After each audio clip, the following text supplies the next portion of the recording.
Welcome to Get Big Out Loud Radio, where we explore living the complex, funny, and beautiful ride of life with me, Kari Knutson, and Dr. Pat on TransformationTalkRadio.com. Are your thoughts keeping you small? Are you ready to get big? I will offer you ideas to transform what you are thinking into conscious action. Explore what is keeping you small and how to shift your behaviors in order to get big. Learn what is possible for you. Get ready to get big and live life out loud starting now. Welcome, welcome. It's so great to have you tune us in for this amazing episode with my friend and colleague joining me here today, Kari Knutson. One of the things that I love about this is I love about the topics that Kari picks, but what I like even more about this is the way she goes at it and talks about them. This particular topic today, I'm going to say it, it's called getting and giving. And people see them as two things. But I want to tell you what the universe sees. The universe sees these as two peas in a pod. And one without the other is almost incomplete from an energetic loop. And we're going to talk about that today, what it is, what it isn't. Almost everything you read about prosperity, whether it's Catherine Ponder or you go way back, it doesn't matter. The art of getting usually is talked about after the art of giving. But today, Kari's going to talk to us about what this means. What do these two interactions, energies mean? Are you aware of them? Do you even know that they're going on? Or do you know what happens in the exchange when you do one without the other? And I said that, absolutely correct. Even those of you that give, if you are not familiar or comfortable with getting, hello, there's a message in that. Kari, great today, great topic. Thanks, Dr. Pat. Thanks for setting us up so well. I've been thinking about so much about the give paradigm lately and just how much interconnectedness is going on in the world. And that's why I wanted to bring it up, because I feel like bringing some consciousness to the idea of the interplay we all have with each other, how we serve and are served by each other in ways small and large, that when we think about, especially what you said, like you really can't have one without the other. And that when we start thinking about how we play a role in that and our part in it, can be really powerful. So that's why I wanted to bring it up today. Yeah. I mean, let's talk about it on any given day, right? On any given day, there are a number of transactions that happen. Look, in the academic world, there's something called exchange theory. Do you believe people actually study that, like research that for like decades? They really do. But it's a really important thing. This topic for you, when you think about it, what is it that comes to the top of your mind that you're observing either is done or isn't done in the world? Well, when you think about this, again, idea of that, what I want to say is, let's go back to your idea of going through any given day with someone, right? Like, let's go through any given day with the things we take for granted just to get us out of our house, right? Just to get us where we need to go. Like, it's amazing the people that have contributed, seen and unseen. If you thought about like the groceries that you bought to have your breakfast, like not only did you go to the store, but someone delivered all those to the store. Someone kept so many the more produce hats at a certain temperature so it would be good by the time you got it, right? Someone bagged them for you. So you brought them home. The whole idea of like just eating breakfast and the food, the farmers that produce the food to get it to you, and people that you'll never meet. Like when I eat raspberries, sometimes I'm like, who picked these? Where do they come from? They're so delicious. To get them to my house took a lot of people, a lot of energy, a lot of interconnectedness. And we just take for granted how many people serve us in our lives. And that's when I think about too, once I eat my breakfast and get out of the house with my kids, dropping them off at the school, imagining all the people that have come together to serve at that school today, from the person doing the crosswalk to the person running the admin meeting to the person making the copies for someone and getting the supplies, the person teaching in the classroom. I won't have any direct contact with those people during the day, but my kids will. And then how my kids come home is directly impacted by how they felt about what happened there today. And I just keep thinking the fact that people show up, sure, to do their jobs, like we all have jobs that may do that, but it's the fact that we are in service in the work that we do, no matter what I feel like, if we think if it's an esteemed job or not, we all are in service. And when you start again to get conscious of, to just go through your daily life, how many things had to happen to get you what you needed? Like, even I had to take my cat to the vet, and I thought of all the people, the x-ray technician, the person doing the billing, the assistant that came out and talked to me, the doctor that said, go fill this at the pharmacy, the pharmacist, the medicine that were there. And I just like, holy cow, we are all serving each other. And I feel that that's important to think, not just as a mental exercise, like mental gymnastics, but to become conscious of the ways that we are interconnected in a society that many times feels separate and stratified and disconnected. Yeah. I want to bring something up that I always have mixed emotions on, but I absolutely need to bring it up. We are now more interconnected and exchanging than ever in history. And thank you for internet. Al Gore created that, so he said, once upon a time, and then digital and social media. But our digital blueprint has enabled us now to be in more exchanges than we ever imagined. Mm-hmm. I mean, my generation had a sense of it, but certainly not. And all the generations after it, including Generation Zers. And every generation has a different view of it. However, it's not even an option today not to exchange. We live in a world that's driven by digital exchange. Mm-hmm. And well, when you think about the digital exchange and you think about, that's a lot around information too. Like, and sometimes I feel like we're getting connected because we have just so much information. But when you take it a step deeper, like, what do you do with that information? How do you connect with people? Do you really know them just because you're on their feed? Right. Like, so you have to think about the information we have. That is, we're bombarded with so much information that I think that sometimes it's hard to discern what's real and what's not, what kind of information we're getting. So we have to be really discerning. But I do think what's happening too with the digital age is that we're all being more vulnerable. Like, people, like, I'm even surprised how much people will follow me and be like, oh, I've seen you've been doing a lot of gigs now. People I don't know, but they'll be like, oh, I see you did that. Or somebody was saying like, oh, I didn't know you had kids until I saw the post. I call it travel team when I travel with my kids. And now some random person who doesn't know my family knows I have kids, right? Because I put that out there. And I keep thinking of the information that we share with people. We are being, I don't know if it's vulnerable or if it's just more open about, you know, who we are and what we do and having access to that as part of the information exchange. So everything in the world is teaming towards connection. Then why do we feel some of us more isolated or more alone, or like our contributions aren't valued, or we don't have something to give? That's the juxtaposition.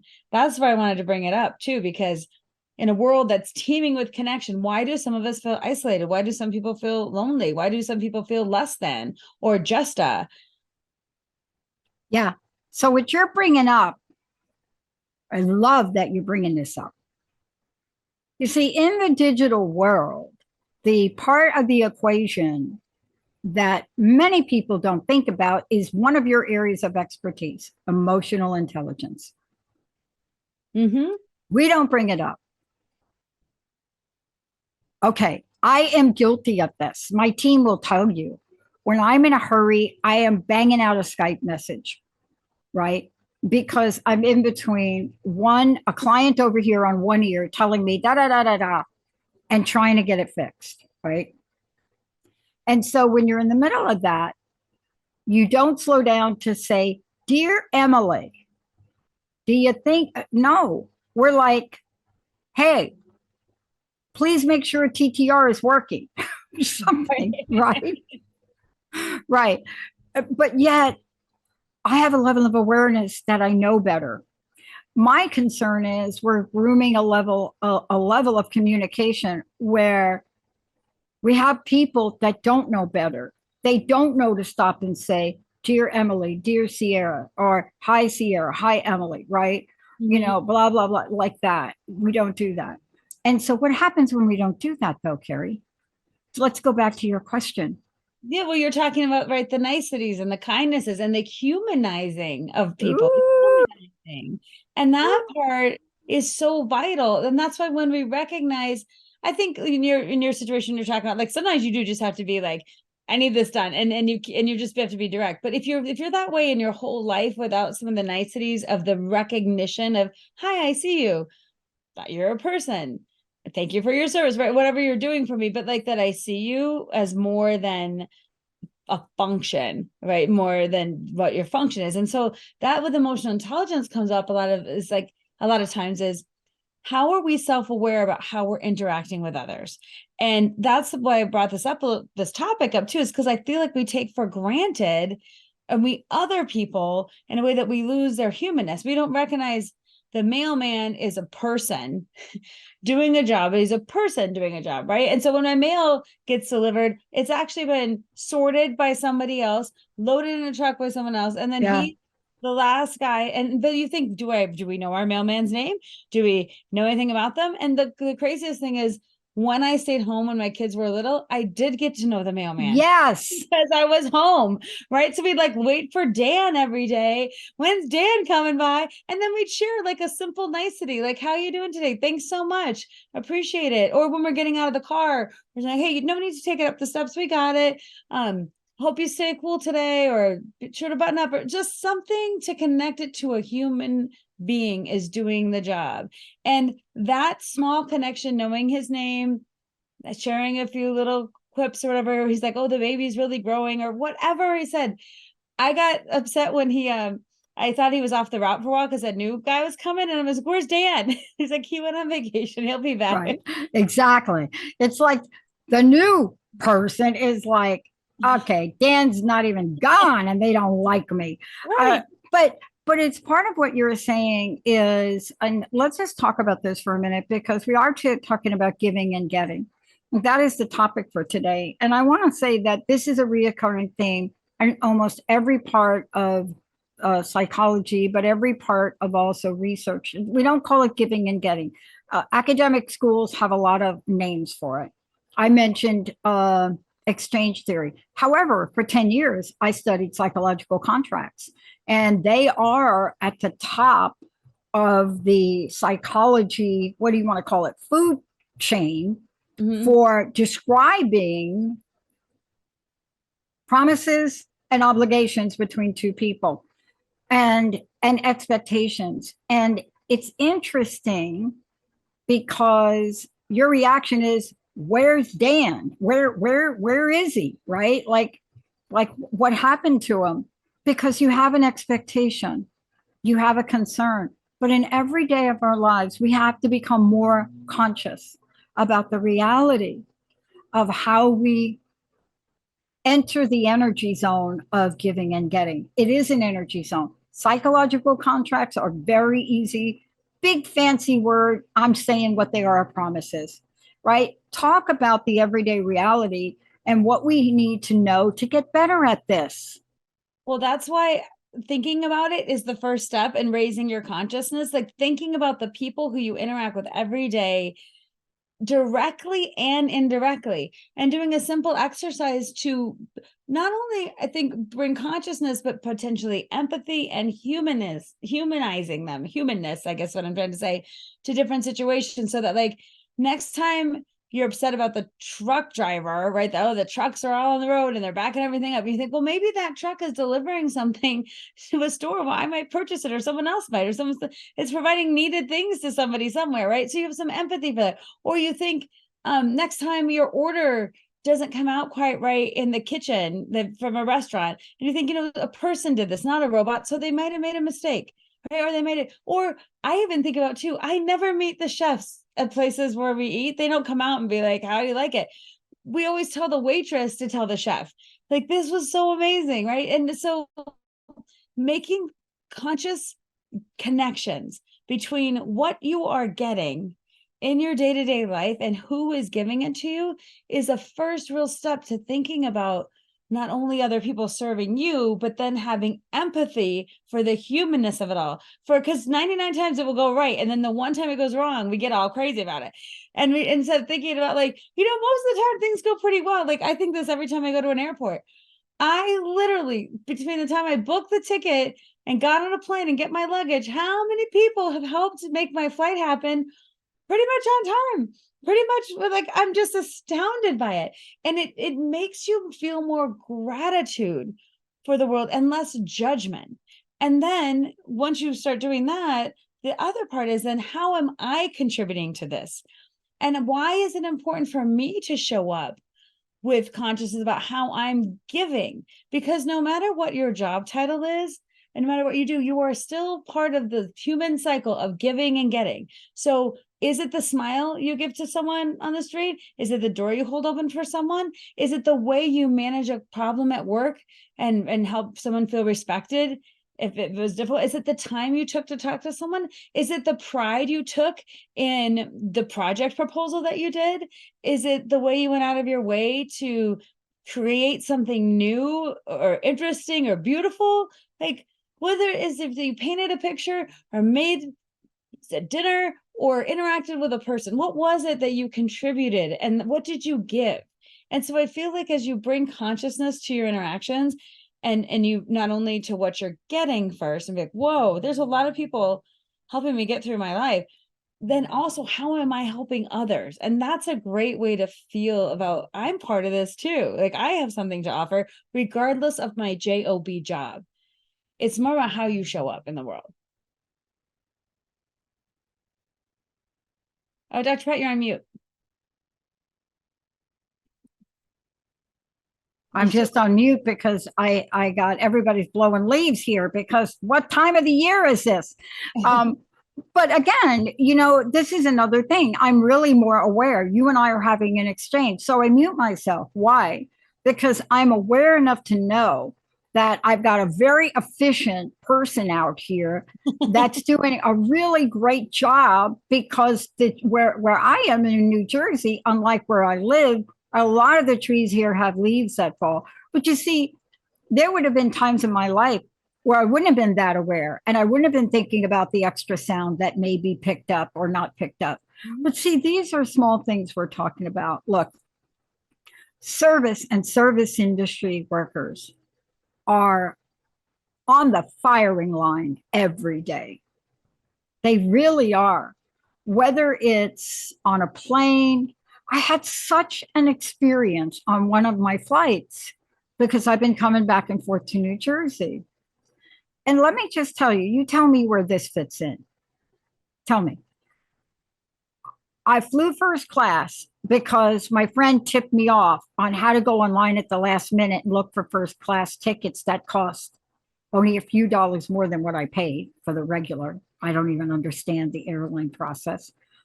But here I am flying, and I'm on a plane, and the flight attendant that was working the area, I was so struck by who she was and how she handled it. She knew your name. She knew it. Now, yes, they're computer, but she knew you. She knew what you ordered. She knew what you didn't order, very attuned.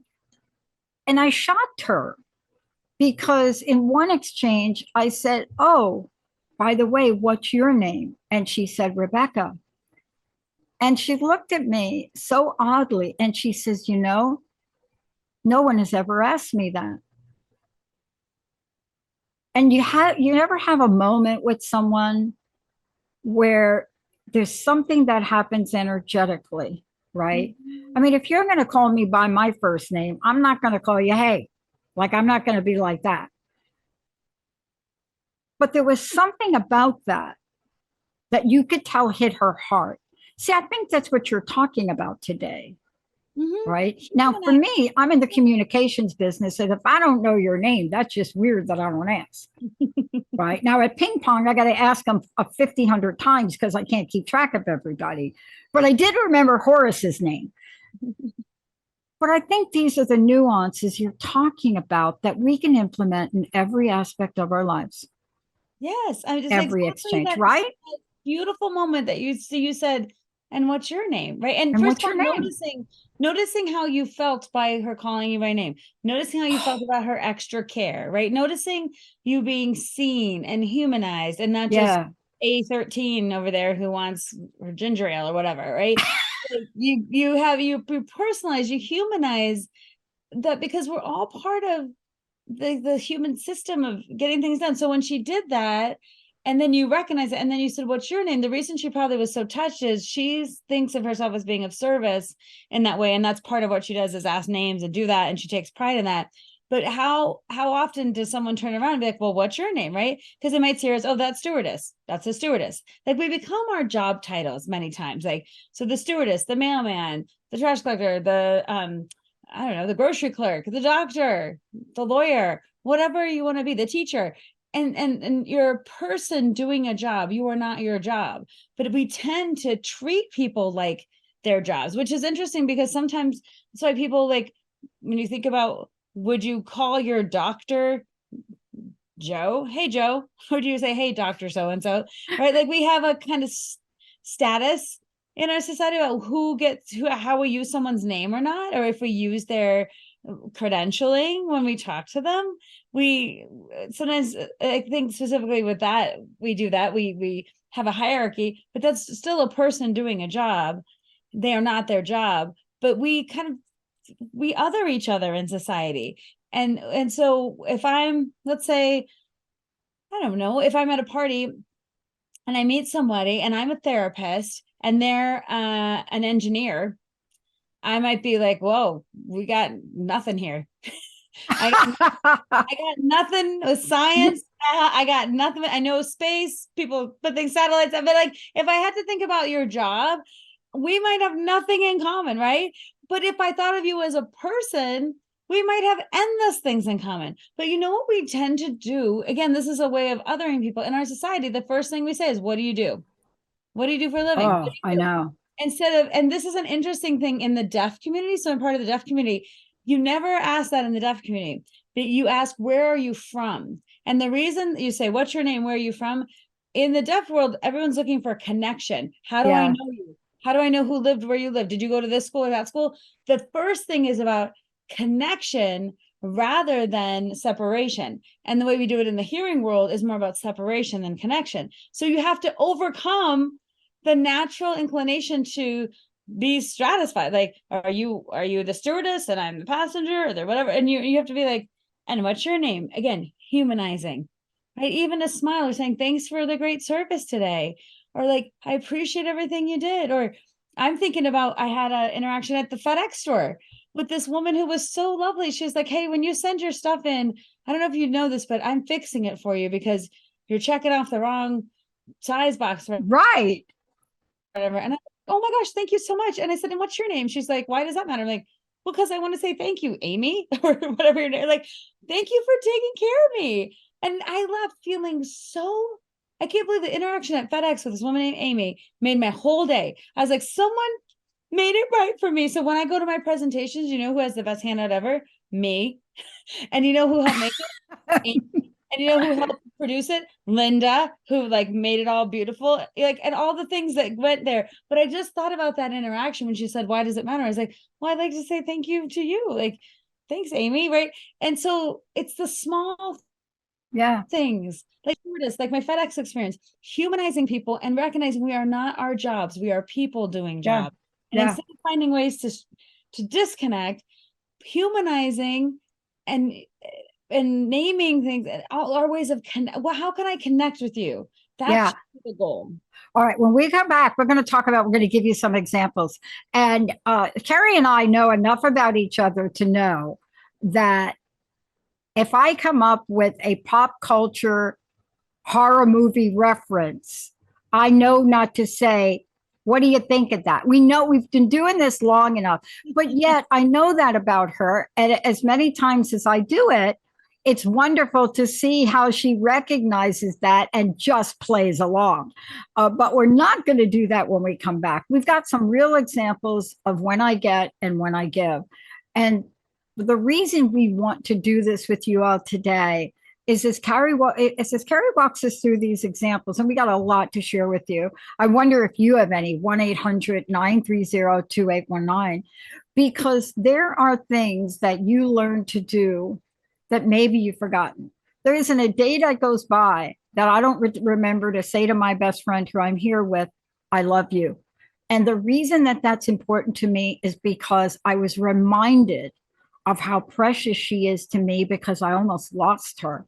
You don't want to go through life on the edge of losing someone or losing an appreciation of someone without learning how to express yourself. Kari, what's the best way for people to find out more about you before we go to break? And tell us what you're up to. Sure. You can find me at knutsonspeaks.com. It's KNUTSON speaks.com. I am up to so many things. All good things. I'm getting my website redone. I'm offering more coaching classes. I've got a course that's in the works that I'm excited.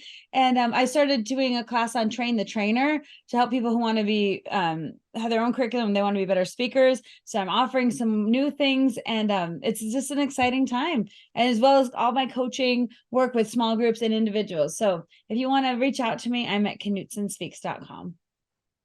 Let's take a short break, everybody. When we come back, think about the ways you're giving, think about the ways you're getting, and we're going to talk stories. Stay tuned. We'll be right back.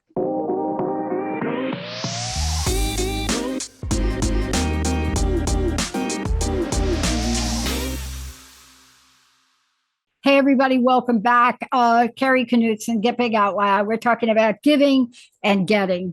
You know, giving, getting, giving, receiving. I like getting. I like the giving and getting. I like that. I like that energy because that's the way we subconsciously think about it before we get rolling here. Because I know we've got a bunch of examples we want to go over. Again, give out your website. How do people work with you? Not only do you coach people one-on-one, but you also coach them to speak. You know, there are things that you do that folks here may not know anything about. Yeah. So yeah, I do a lot of things. Well, first I started out just to take psychology off the couch and bring it to people as a speaker. And then from there, it evolved, and my topics grew from emotional intelligence, like conflict resolution, leadership, customer service, change management. So the topics just grew from there. And then people would say, well, can you help me individually? And so I started my coaching practice. And then people say, can you help me be a better speaker? And after giving hundreds of presentations a year, I'll give her between like 90 and 110 presentations in a year, virtual and in person. So I know a few things now that I haven't. And so then I started wanting to help people like, hey, don't make the same mistakes I did, or here's some tips or tools or ideas. And a lot of people just need some help with confidence and understanding how their minds work. So this all kind of tied in together really beautiful to the kinds of work I do, coaching people to help them be better public speakers, have more confidence. And also public speaking doesn't mean you're going to go give a keynote somewhere. It might mean you want to run a more effective meeting with your team. It might mean you want to show up with more confidence when you have to give your annual budget report. It doesn't have to be like you're giving a keynote of your life. So that's how my business has expanded over the years. Well, and part of this too is what we're talking about today is something that is really, it's a bit more than chit chat for you and me. I mean, I know for me, it's been extremely important to understand the dynamic of giving and getting, extremely important. And, you know, I say that because why has it become important to me? Because I understand the inequity sometimes of it, because a lot of my life was about that. So of course I would study broken promises, psychological contracts for 10 years, research them, report on them. I was fascinated by it, but I was even more fascinated by the anecdotal data, 1,200 pages of interview notes from people who talked about the exchange when it's positive and the exchange when it's not, you know, when it's not equitable, right? And that's part of what we're talking about today, but we don't have a frame of reference. So it's important if you could just walk us through some examples. Sure. Well, I have some here, my trusty phone that I remember everything. So like I'm going to give some shorter examples and some longer ones. All right. I want to give some like things that we think about, but then I want to tell you some ways I thought about in my own life. So anytime you take a class and you're learning from somebody, the give is like that knowledge, right? Like I want the knowledge. And then the give on your part is, can I be an attentive student? Can I take this information? Can I ask good questions? Like part of it is thinking about that exchange of when someone's giving you information and you're getting it. How do you show up to receive that? So anytime you're taking any kind of class from someone, any sort of learning is going on, informal or formal, that is a really cool give-get moment when you think about it. Takes a student and a teacher, right, to make things happen. And part of the gratification process is being open to the give-get. And as adults, I tend to see adults that don't want to try new things because they're not going to be perfect at it. They don't know how it's all going to work out. They're not used to being new at something. So that if you do take a class as an adult, I always cheer people on because I'm like, way to go to be curious about yourself and look, and also be willing to be taught. Be willing to be taught by someone. And this is you can say this is a ridiculous example, and some people have no problem with this, but like when I see a blank canvas, I have like a mini panic attack because I don't know what to put on the canvas. I think I'm not a painter. I can't do it. I'm not good. And I have all these thoughts about, no one shamed me, but I've just never been an artist person. I've never been like, I'm going to get my paints out. I'm more like, what do you do with that brush? And why is that paint thicker? And like, it's not a natural medium for me to feel about creativity. But one of my friends was like, let's go to a paint and sip class and paint a picture. She wanted to do it for her birthday. And so I said, okay. And I thought about my experience there, just being a little bit open-minded to be taught. And the give of that session was someone who said, make a tree like this. Let me show you how to brushstroke it. Blend colors like this. I'll teach you. And then the give was like, I'm open to experiencing this. And I created a picture that I would never have created on my own had it not been for the teacher. And they were they doing their job? Yes, but it was how they were doing their job, right? It's all of us have jobs, but it's almost how we do it, the passion we have, the interest or the dedication. She's like, everyone in here will have a picture that they love by the end of the night. You're not leaving till you feel good about it, right? And I just thought that whole experience of allowing myself, especially because I'm usually in the position of teaching or presenting, to be fully engaged in being a student and have someone else help me. And again, that's part of the interconnected, right? Can your skills help me? Can I be open? Can I then appreciate what you have, even if I don't have it, instead of being what a lot of us do is jealous, or we compare ourselves, or we get into that. So it isn't really a neutral give-get then. It's a jealous give-get, or it's a comparison one. And that it's a conditional. It's a conditional, right? Yeah. Kari, I'm going to talk to you on the show if you talk to me, but if you don't talk to me on the show, I'm not going to, right. I mean, that's a silly example, but we have this, we go on this in our minds. You see, we have it played out in our minds that if Mary doesn't ... I'm not going to ... right? Right. That's an energy. Transactional or conditional is exactly what you're talking about. And that energy in the give, that kills the give energy. That kills the consciousness, that kills the joy, and it doesn't leave you open to the reciprocation. It's like, I feel like it's a cycle, the give cycle. Once you get into it, and anything like that blocks it, stops it, kills it. So it's important to think about that, because that does creep in, right? Creeps in. It even, here's a simple example. I was giving a speech at an event, and the speakers were lined up in the back, and we had all heard each other. And when I left, this woman said to me, instead of saying, congratulations, that was great, she goes, well, how am I supposed to follow that? And I was just giving one of the things I say is just do you. Like I talk about this idea of like, you don't have anything better than who you are in this moment. So show up with whatever confidence you have in that moment. And I just said, I just talked about just do you. I just JDY. And I thought, she took that whole moment that could have been beautiful, right? When you can appreciate someone or acknowledge someone, and she made it about herself and her fear. And then I started to feel like I have to take care of her, hoping that, oh my God, should I diminish my light so yours will shine? And again, that kills the get give. It could have been a real cool moment, but it killed it. It was like, no, that moment's over. And that kind of, well, how am I supposed to follow that? That jealousy that popped up, or that sarcasm even, or like, don't get too big because then the rest of us will have to do something. That's not what we're talking about here in the get give cycle. We're talking about something totally different that allows. Okay, so our next show is going to be on sarcasm. We have to do a whole show on it because I gotta tell you, sarcasm, right? It's one of those things that is so accepted, generally accepted in society. I mean, look at comedians, right? It is so accepted in society that we don't even understand it is an exchange in the giving and getting that appears not to be hurtful, but it is. Mm-hmm. Oh, right? Definitely. And that's why we have to pay attention as we start to see the get give cycle in action. Notice when it gets derailed. Notice when it's not with a true heart that you say congratulations to someone, or that, like, I'm really happy for you. And this is our human response. We get jealous. We compare. It's our human nature. Part of rising above it is using our conscious mind to be like, there's enough for all of us. And wherever I am in the process is where I am. And I'm glad for you.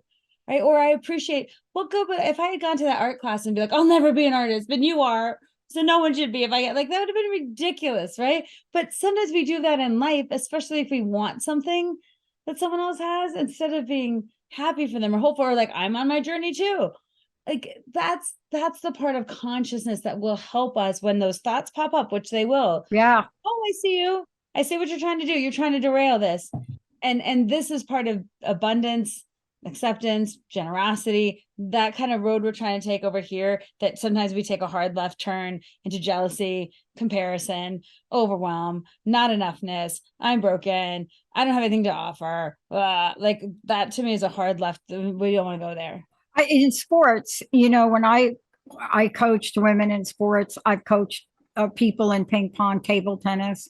I've coached people. One of the things I learned from my coach, and he would say this in he was from Ghana in Africa, and he had a beautiful accent, and he would say things: observe, don't compare. And because he knew me, he knew that the way I was going to learn was to observe. He observed. He was a master. He believed in vicarious learning. He said, I could tell you 5 different ways to do this, but watch me, watch my hand, watch this, right? But we live in a world that is so highly competitive. I mean, hello, shows where you have to keep up with the family because what they do is what we should do. And we're in this world where we're almost forgotten the lost art of observation. Einstein was brilliant at it. Now, what did he mean when he said, observe, don't compare? He's not saying don't compare your playing style. Don't compare yourself with another person and implement a judgment. Mm-hmm. And so what you're talking about is when we take giving and getting to a place where fear and doubt, anxiety can seep in and cloud our judgment of observation. There's nothing more cloudy than comparison and jealousy. Mm-hmm. Totally. That clouds it. And also I want to add to that, like, entitlement, thinking it has to be a certain way, and then being upset all the time if it's not. Like, I had an experience recently about something that I thought another thing that crushes that cycle. We were at a bed and breakfast for our anniversary, my husband and I were, and we were telling the innkeepers, thank you so much for this beautiful spot and the wonderful food and time away, and how it's kept is so nice. And this woman started getting weepy, and she goes, thanks for saying that. I'm like, well, are you okay? And she said, well, someone just complained that the bar of soap, wasn't located next to the tub or whatever. And she goes, it was the stupidest thing, but it really hurt me. Like, we do so much, and then they pick the one thing, or, like, to pick on, and then to, like, make a complaint about it. And I thought that's still entitlement there too, to feel like I'm going to use my power of someone who's generously trying to give. We're all trying to do the best we can most of the time, really. So, like, if you think about it, it has to be perfect, or it's nothing, or if it's not good, I don't have the bandwidth to, like, manage it, and I'm going to complain about it and make your day worse in the way that I'm doing it. He still could have complained about the soap, but not made it personal. He Yeah. could have not made her feel bad. And that's, again, our consciousness coming to play. How am I interacting with people? How am I being thoughtful about my critiques or my criticisms or my feedback? How am I not being entitled? But how am I not being judgy? That's another part of the cycle that we have to be careful about, because we are here to serve each other. But sometimes if the service isn't like what your perception of top notch, or even thinking, this is again about the mail, but for one of the days our mail came really late, like at 9, and we had a neighbor that was texted us all and be like, we're going to call and complain about the thing. And I was like, don't you think that he probably like had a rough day, or like something happened on the route, or like, could you wait a few more hours for your mail? Like, did you have to make it a thing? And I just thought, like, why do we do that? Instead of being, I hope he's okay. And oh my gosh, you stayed late to deliver the mail at 9 instead of waiting till tomorrow, because that's how dedicated you're. So like, it's how you choose to see that. Complain about it, or acknowledge what might not be going right and like figure out a way to move past it. Like, what are you going to do? Because you have a choice. And that's, again, the get give cycle. When it's going well, it goes well, but there's a bunch of things that can derail it pretty easily. Yeah. I mean, I want to ask you this one thing. I know this was on the radar for you to talk about today, but I think it's important to bring it back to this. It's seeing the interconnections in life, as I think how you stated it, seeing the interconnections of life and experience our part in it. That is such a beautiful, that has got to be a Kari Knutson quote that you pull out, right? That is a beautiful quote. Seeing the interconnectedness of life and experience our part in it. That is, Don Miguel wrote an entire book on that called The Four Agreements. And by the way, those Four Agreements, one of the best books I think ever written, and one of the hardest things to ever do. Right. Don Miguel. Thank you, Don Miguel, for that. Right. I mean, you can work on it, but one of them is don't take things personally. Right. But he's so right about that. But talk about what this means to see the interconnectedness of life. For me, it was Becca on Alaska Airlines.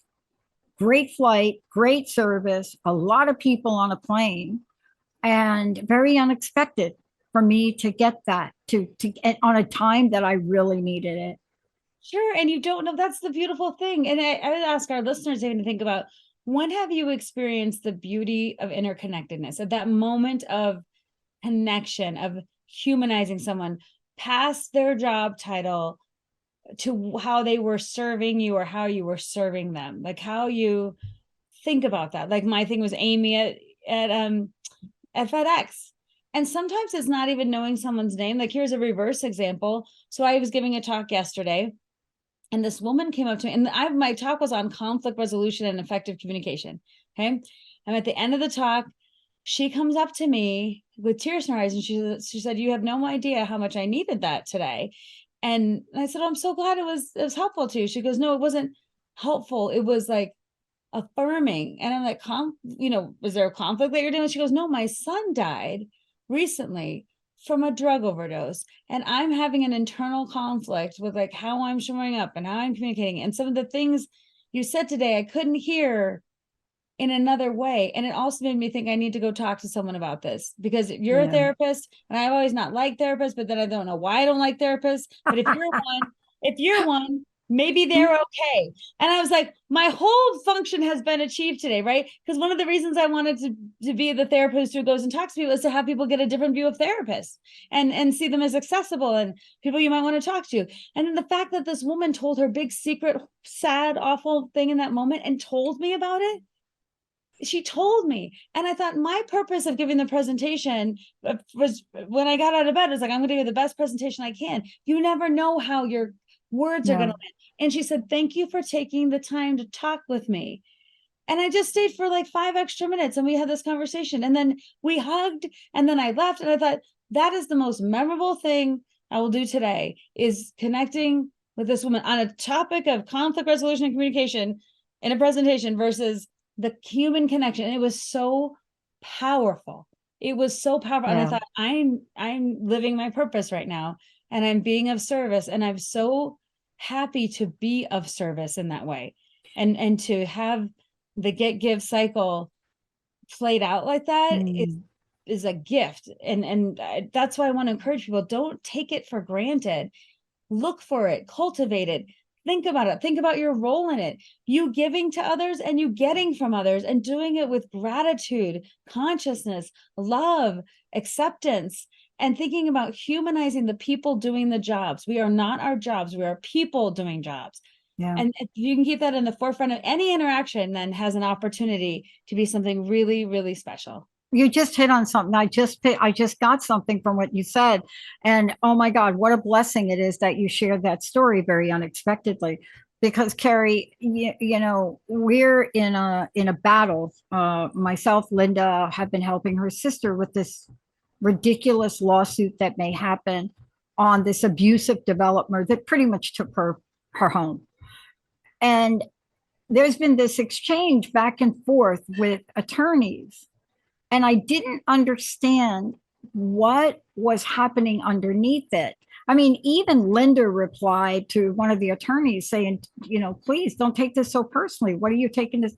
And what I realized was happening was, even with your attorney team or people you think should not necessarily have the most compassionate and empathetic stance with you.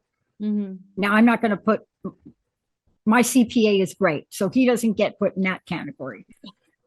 But even with people that are doing a job, our response to them was just what you said.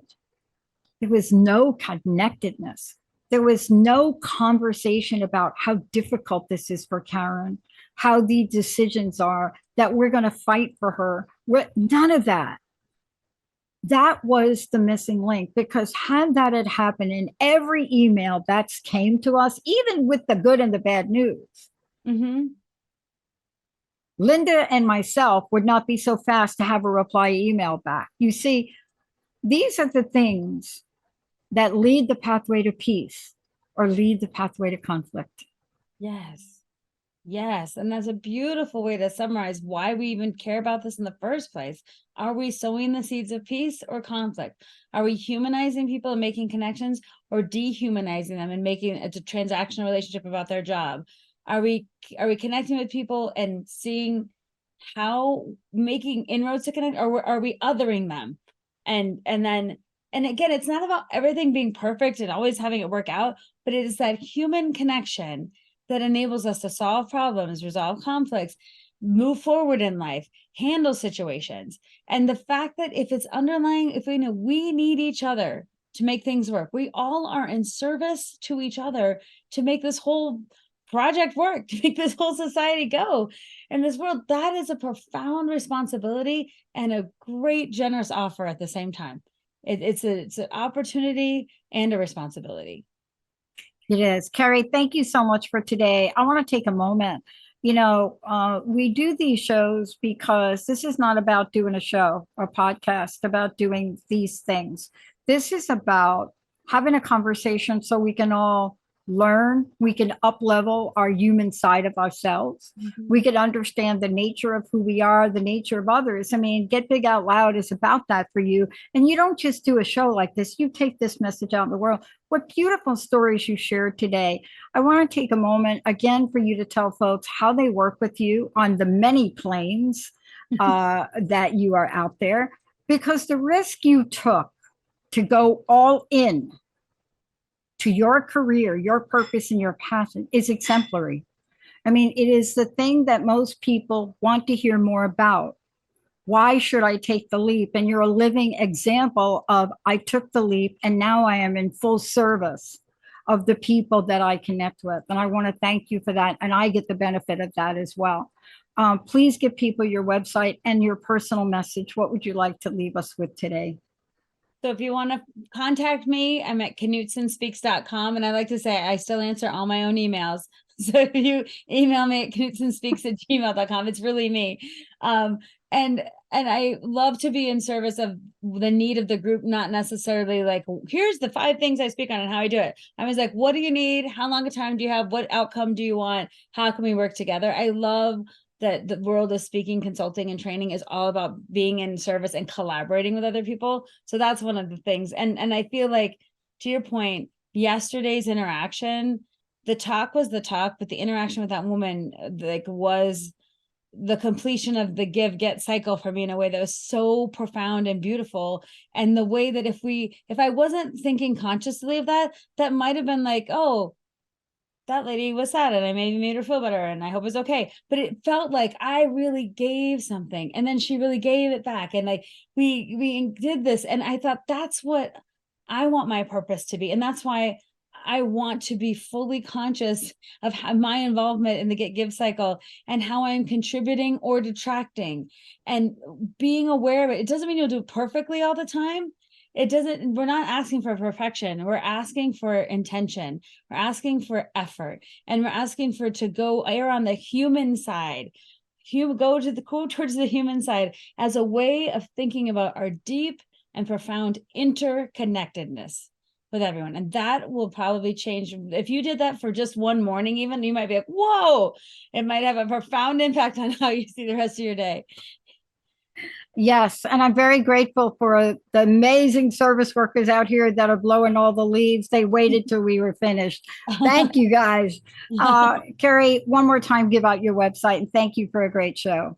Sure, it's KnutsonSpeaks.com, KNUTSON speaks.com. You can find out about me there, and you can reach out to me for any questions you might have.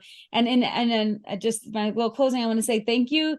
One of the examples when I wrote down, like, how does my podcast get produced? I don't know, by how many people touch this podcast so that when I look up on Spotify, oh, check out Spotify, my picture's up there. It looks good. It has the little blurb. So I just want to say, for all the things I don't know behind the scenes at Transformation Talk Radio, I am so grateful to everyone there. Thank you for your service to me and to people who get to hear this message because of the work you do in front of the camera and behind, in front of the mic and behind. And we had 2 different producers today. Yay for Emily and Sierra.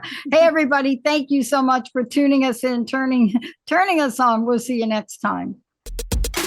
You have been listening to Get Big Out Loud Radio, where we explore the complex, funny, and beautiful ride of life with me, Kari Knutson, joining Dr. Pat live every second Monday at 10 a.m. Pacific on TransformationTalkRadio.com. I will help you to know which thoughts are keeping you small in order for you to get big. Get big and live your life out loud. For more information, visit KnutsonSpeaks.com.